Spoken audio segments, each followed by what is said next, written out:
નમસ્કાર દર્શક મિત્રો, જનાર્પણ ન્યૂઝમાં આપનું સ્વાગત છે। બાંગ્લાદેશમાં હિન્દુઓ પર અત્યાચાર સામે વાઘોડિયામાં ઉગ્ર વિરોધ કરાયો। હિન્દુઓની સુરક્ષા માટે રાષ્ટ્રપતિને વિનંતી। વડોદરાના વાઘોડિયા ખાતે બાંગ્લાદેશમાં હિન્દુ સમાજ પર થઈ રહેલા અત્યાચાર અને હુમલાઓના વિરોધમાં દેશભરમાં ઉગ્ર પ્રદર્શન થઈ રહ્યા છે।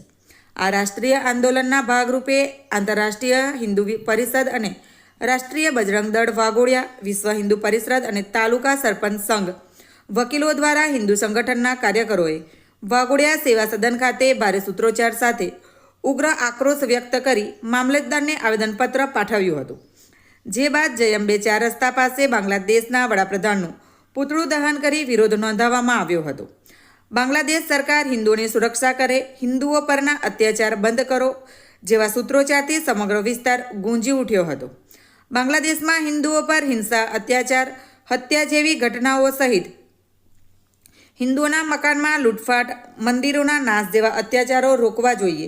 દીપુચંદ દાસ નામના હિન્દુ યુવાનને ઝાડ પર લટકાવી સળગાવી મારી નાખ્યો હતો। ઢાકામાં ભારત વિરોધ કાવતરા રચાઈ રહ્યા છે। કટ્ટરપંથીઓ ખુલ્લેઆમ ધમકીઓ આપે છે। આવા અત્યાચાર અટકાવી ભારત સરકાર દ્વારા કડક પગલાં લેવાય અને બાંગ્લાદેશના રાષ્ટ્રપતિ અને વડાપ્રધાન તેમજ ભારતીય દૂતાવાસો હિન્દુઓની સુરક્ષા માટે જરૂરી પગલાં ભરવા જોઈએ તેવી માંગ આવેદનપત્ર દ્વારા રાષ્ટ્રપતિ સુધી પહોંચાડવા આવેદનપત્ર અપાયું હતું। Bureau report Pankaj Vasava, Waghodia. આવા જ નવા સમાચાર જોવા માટે જોડાઈને રહો જનાર્પણ ન્યૂઝ સાથે। અમારી ચેનલને લાઇક કરો, શેર કરો, સબસ્ક્રાઇબ કરો। ધન્યવાદ। આંતરરાષ્ટ્રીય હિન્દુ પરિષદ અને રાષ્ટ્રીય બજરંગ દળ દ્વારા આજે વાઘોડિયા મામલતદાર કચેરી ખાતે આવેદનપત્ર આપવામાં આવ્યું હતું। પાડોશી મુલ્ક જે બાંગ્લાદેશ છે એમાં જે અલ્પસંખ્યક હિન્દુઓ છે તેમના પર અત્યાચાર થઈ રહ્યા છે, તેઓના ઘરો સળગાવી દેવામાં આવે છે, તેઓની જે મિલકતો છે તે લૂંટી લેવામાં આવે છે અને તેઓના પર ખૂબ જ અત્યાચાર થાય છે।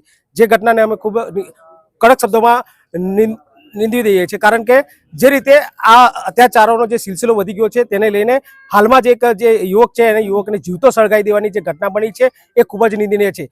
જેના કારણે આ આવેદનપત્ર દ્વારા અમે રાષ્ટ્રપતિને સમક્ષ એક રજૂઆત કરીએ છીએ કે જે રીતે અલ્પસંખ્યક હિન્દુઓનું જે કતલેઆમ કરવામાં આવે છે, તેમના પર અત્યાચાર કરવામાં આવે છે, તો ત્યાંની જે સરકાર છે, ત્યાંના જે પ્રધાનમંત્રી છે અને રાષ્ટ્રપતિ છે તેમને અમારા તરફથી એક વિનંતી કરવામાં આવે છે કે ભારત સરકાર તેઓ સાથે સંલગ્ન કરીને ત્યાં જે વસતા જે હિન્દુઓ છે તેઓની સુરક્ષા વધારે, એટલી અમારી માંગ છે। જય હિન્દ, વંદે માતરમ।